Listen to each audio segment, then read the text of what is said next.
मंडळी नमस्कार. दिवाळी सुरू झालेली आहे आणि तुमच्या सुद्धा घरामध्ये फटाके वाजत असतील, किल्ले बनवले जात असतील, चकली चिवडा बनवला असेल. परंतु पुण्यातील विद्यार्थी जे आहेत, पुण्यातील कलाकार जे आहेत, ते आता वेगळ्या पद्धतीने जे आहे ते दिवाळी साजरी करताना पाहायला मिळतात. पुणे महापालिकेकडून एक स्पर्धा घेतली जाते. बालगंधर्वच्या बाजूला छत्रपती संभाजी महाराज उद्यान आहे, इथं ही दरवर्षी स्पर्धा होते आणि यावर्षी सुद्धा ही स्पर्धा मोठ्या उत्साहात पार पडते. आणि या स्पर्धेमध्ये काही लोकांनी सहभाग घेतलेला आहे. बरेच किल्ले बनवण्यात आलेले आहे. मागच्या 2 वर्षाच्या तुलनेत यावर्षी ही स्पर्धा मोठी आहे. आता बघायला गेलं तर यामध्ये रायगड असेल, राजगड असेल, तोरणा असेल, तिकोना असेल, अजिंक्यतारा असेल किंवा मग बालेकिल्ला असेल, शिवनेरी असेल, असे अनेक किल्ले जे ते बनवण्यात आलेले आहेत आणि या किल्ल्यांना पाहण्यासाठी जे पुणेकरांनी गर्दी करायला सुरुवात केलेली आहे. आपण जो समोर पाहत आहोत तो हा अजिंक्यतारा किल्ला आहे. ज्या किल्ल्याला ज्या कलाकृतीसाठीचा पहिला पुरस्कार जो या वर्षीच्या स्पर्धेतला मिळालेला आहे. आणि आपण हा किल्ला ज्यांनी बनवलेला आहे ते विद्यार्थी सुद्धा आपल्या बरोबर आहेत. त्यांचा अनुभव सुद्धा आपण जाणून घेणार आहोत. परंतु किल्ल्यांची स्पर्धा पूर्वी फार छानपणे व्हायची आणि तो आनंद एक वेगळ्या प्रकारचा होता. आज या मुलांनी सुद्धा बनवलेला आहे. त्यांच्याशी आपण बोलूया, काय आनंद होतो त्यांच्याकडनं जाणून घेऊया. नमस्कार मित्रा, तुझं नाव काय सांग पहिलं तर, आणि काय आनंद होता हा बनवत असताना? नमस्कार, मी तनुष ललवाणी आणि हा अवनीश शिंदे. आम्हाला हे बनवताना पहिल्या वर्षी आमचा हे 3रं वर्ष आहे बनवताना. हा, पण पहिल्या वर्षी तर आम्हाला खूप भीती वाटत होती, पण थोडं थोडं करून आम्हाला आता खूप इझी वाटतंय करायला. हा, आणि खूप कठीण नाही जाते. कसं वाटतं बनवत असताना, काय आनंद होता?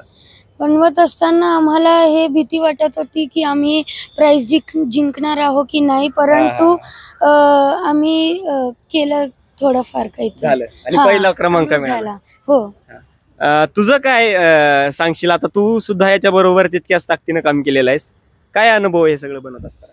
माझा अनुभव म्हणजे की हा किल्ला बनवायला आम्हाला खूप मेहनत लागली आणि जी मेहनत आम्ही या किल्ल्यात लावली तेवढीच मेहनत छत्रपती शिवाजी महाराजांनी हा किल्ला आधी या किल्ल्याला जिंकायला लावली असेल असं मला वाटतं. बरोबर.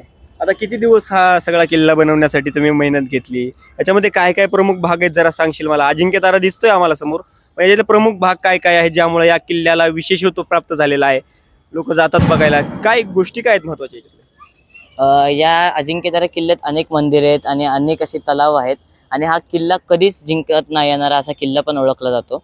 हा जिजाऊंनी जिंकला होता किंवा बनवला होता मला एवढी माहिती नाहीये, पण त्यांनी हा किल्ला पुढे चालवलेला. बरोबर.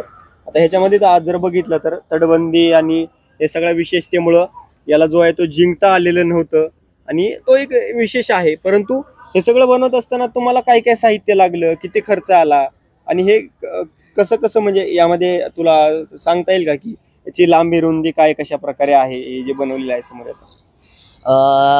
इथे बनवताना आम्हाला सगळ्यात म्हणजे आमचं भाग्य आहे की महानगरपालिकेने आम्हाला सगळं सामान दिले, जसे की POP, दगड, माती, सगळ्यापासून एक कणाकणापासून आम्हाला महानगरपालिकेने मदत केली आहे, जागा दिली आम्हाला. आणि हे गड बनवायला आम्हाला म्हणजे आदल्या दिवशी आम्ही सुरुवात केलेली. तसं तर हे 5 दिवसाआधीपासून सुरू असतं प्राइज डिस्ट्रीब्युशनच्या, पण आम्ही आदल्या दिवशी 11 वाजता सुरू केलेलं आणि 1-1:30 वाजेपर्यंत आमचं हे काम संपलं. बरोबर, 1:30 वाजेपर्यंत काम संपलं.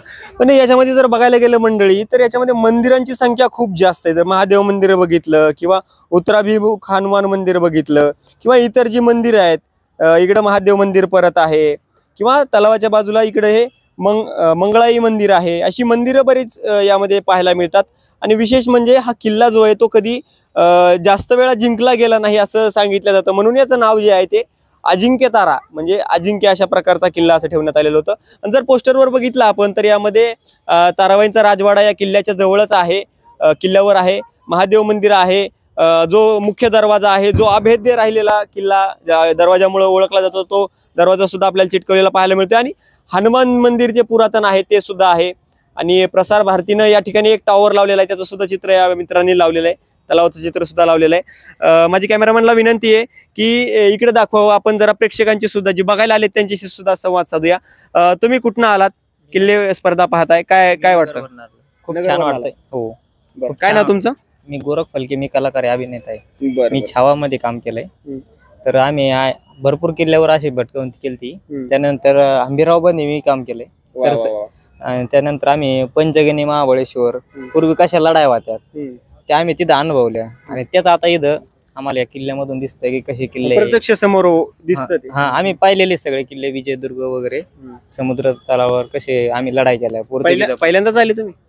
नाही इथं इथं भरपूर स्पर्धेला? मी भरपूर येतो वेळेस आलेलो आहे पण आता कसं आहे बाहेर गेल्यानंतर आम्ही बघितलं की कशा प्रकारे लढाई होत्या आम्ही स्वतः अनुभवलं आणि आम्ही स्वतः लढलो ना पोर्तुगीज मुघल छावामध्ये पण आम्ही ते कलाकार अनुभव- म्हणून तुम्ही सगळं ते पाहताय. हो मग हे कलाकार आहेत आणि कलाकार म्हणून सुद्धा त्यांना हे डोळ्यासमोर असं भारी भारी फील होत आहे. तुम्ही कुठनं आलेला आहात आणि पिंपरी चिंचवड मधून कोणता किल्ला आवडला तुम्हाला? मला जास्त जास्त आपला रायगड आवडला. रायगडचं जे दुर्गमपणा ते एकदम व्यवस्थित ह्याच्यामध्ये दाखवलेला आहे. लोहगड पण दाखवलाय चांगला, तो पण चांगला वाटला. सगळेच किल्ले तसं चांगले दाखवलेले आहेत. मग कसं वाटतंय आता हे नाही, छान वाटतं. AI-चं जे जनरेशन आलेलं आहे आणि त्याच्यामध्ये फोन मध्ये टाकायचं की अजिंक्य तारा किल्ल्यावरती माझा फोटो बनव, माझा फोटो पाठवला, तिथं तयार होतो आणि मग ती जनरेशन आणि आज ही किल्ले बनवताना हे विद्यार्थी दिसतात, बघून कसं वाटतं? नाही पूर्वीचं जे आहे ते आत्ताचं जे आहे ते झगमगाट आहे. प्रत्यक्ष त्याच्यामध्ये बनवण्यात श्रम आहे, त्यात प्रत्यक्ष त्याची कला दिसून येते. AI मध्ये कला स्वतःची काहीच नाही, ते संगणकीकरण आहे, कॉम्प्युटराइज आहे. कॉम्प्युटराइज आणि ह्याच्यामध्ये प्रत्यक्ष बनवण्यामध्ये जमीन आसमानचा फरक आहे. नक्कीच. म्हणजे कम्प्युटरनं बनवणं किंवा एखाद्या सॉफ्टवेअरद्वारे बनवणं आणि हे प्रत्यक्ष बनवण्यामध्ये वेगळा आनंद सुद्धा आहे. आणि कलाकृतीला खरं तर कुठल्याही जीव टाकणं महत्वाचं असतं. कम्प्युटर जीव नाही टाकू शकत. आपण जर बघितलं तर या सगळ्या रांगेमध्ये तुम्हाला एकाचढ एक किल्ले पाहायला मिळतील. या इथं एकाचढ एक कलाकृत्या तुम्हाला पाहायला मिळतील. पण विशेष म्हणजे या कलाकृत्या बनवत असताना या विद्यार्थ्यांच्या मनामध्ये काय होतं जरा आपण जाणून घेऊया. आपण किल्ला बनवत असतो, ज्यावेळेस किल्ला बनवत असतो त्यावेळेस एक कलाकृती म्हणून जरी तू बनवला असलास तरी महाराजांच्या कुठल्या विचारांनी तुला प्रेरणा दिली की हा किल्ला बनावा असं वाटलं आणि कुठले विचार महाराजांचे आवडले तुला? म्हणजे महाराष्ट्र स्वराज्य म्हणजे स्वराज्य आपलं स्वतःचं राज्य घडवणं आणि सगळ्या महाराष्ट्रीय लोकांची मदत करणं व सगळ्या स्त्रियांना व सगळ्यांना मान देणं हे मला महाराजांचे खूप विचार आवडले आणि त्याच विचारांची प्रेरणा घेऊन आम्ही हा किल्ला बनवलेला आहे. बरोबर. काय सांगशील आता? बऱ्याच वेळा आपण महाराजांच्या विचारांनी प्रेरित होऊन काहीतरी घोषणा देत असतो. काय घोषणा देशील तू आज? सह्याद्रीच्या छातडातून जयघोष भवानी गाजे, रक्तात वाहती आमच्या राजे. वा वा, रक्तात आमच्या राजे वाहतात असं म्हणणं आहे. या मुलाचे आई वडील सुद्धा किंवा याचे पालक सुद्धा आपल्या बरोबर आहेत. त्यांनी या मुलाला खरं तर संस्कार केले असं म्हणावं लागेल की महाराजांबद्दलचे एवढे विचार छान तो बोलतोय. काय सांगाल आज तुम्ही सुद्धा त्याच्या बरोबर आहात, पहिलं पारितोषिक मिळालंय त्याला, काय सांगणार? नमस्कार. आम्ही हे 3 वर्षापासून करतोय आणि जसं तुम्ही सांगितलं होतं की जनरली आपलं कल्चर जे आहे ते सगळं फेड होत आहे डिजिटल इकॉनॉमीमध्ये. तर मी लहान असताना मी ह्या कॉम्पिटिशनमध्ये भाग घ्यायचो आणि जेव्हा माझा मुलगा 6वीत होता तेव्हा मला असं वाटलं की त्यांनी पण भाग घेतला पाहिजे. त्याच्यानंतर आम्ही काही मित्रांना विचारलं आणि बरेच काही जुळले याच्यात. आज 18 मुलं आहेत छोटी, 1लीपासनं 8वी 9वी पर्यंत, आणि सगळी ही मुलं एकत्र येऊन आम्ही हे किल्ले बनवतो. जनरली त्यांचे बरेच अवनीश जो बोलत होता त्याची परीक्षा होती परवा आणि तो परीक्षा देऊन लगेच इकडे आला आणि त्यांनी किल्ला तयार करणं चालू केलं आणि रात्री 1 वाजेपर्यंत बसून सगळे किल्ले पूर्ण बनवणे, 3-3 किल्ले बनवणे. तर हे एक इन्स्पिरेशन आहे आणि आमच्या मुलांना सगळ्यांना हे कळा की आपला इतिहास काय आहे आणि त्याचं काय इम्पॉर्टन्स आहे. त्या हिशोबाने मी हे सगळं करतो आणि बरेच आमचे मित्र पालक सगळे एकत्र येऊन आम्ही हे सगळं तयार करतो. नक्कीच आपण पाहू शकतो की मोबाईलमुळे जे आहे ते आपण दुरावले गेलेलो आहोत सगळ्या गोष्टीपासून, परंतु स्वराज्याचे संस्कार असतील किंवा आपल्या मातीचे संस्कार असतील किंवा आपल्या मातीमधील ठेवी असतील, या ठेवी आपण जर जिवंत ठेवायच्या असतील तर अशा प्रकारच्या स्पर्धा ज्या आहेत त्या जिवंत स्पर्धा ज्या आहेत त्या होणं काळाची गरज निर्माण झालेली आहे. खरं तर संभाजी उद्यानांमध्ये छत्रपती संभाजी महाराज उद्यानामध्ये होणारी ही जी स्पर्धा आहे बऱ्याच वर्षांपासून चालते, परंतु अशा पद्धतीने जे विद्यार्थी आहेत किंवा पालक आहेत त्यांच्या सुद्धा डोळ्यासमोर आपला इतिहास परत एकदा तरळताना पाहायला मिळतो. आणि जसं त्यांनी सांगितलं की ही काळाची गरज आहे आणि आपण बघू शकतो इथं येणारे जाणारे आपल्याला पाहायला मिळतील की पार 5 वर्षाच्या मुलापासून ते पार मग वयस्कर व्यक्तीपर्यंत प्रत्येक जण या ठिकाणी हा ठेवा जो आहे तो अनुभवण्यासाठी येत असतो. तुम्ही हा किल्ला बनवला किंवा किल्ले बनवले, मित्रांसोबत भेटीगाठी होत असतील, या किल्ल्याच्या निमित्ताने मित्रांचं काय म्हणणं होतं? तुमच्या मित्रांची जी काही बाजू असते ती फार महत्वाची असते. हो, आम्ही सगळे मिळून हा किल्ला बनवला. प्रत्येक मित्रांनी काही ना काही तर खूप मोठं काम केलेलं आहे, ज्यांनी आमचे हे किल्ले बनवले आहे आणि आम्हाला प्राइज मिळाले आहे.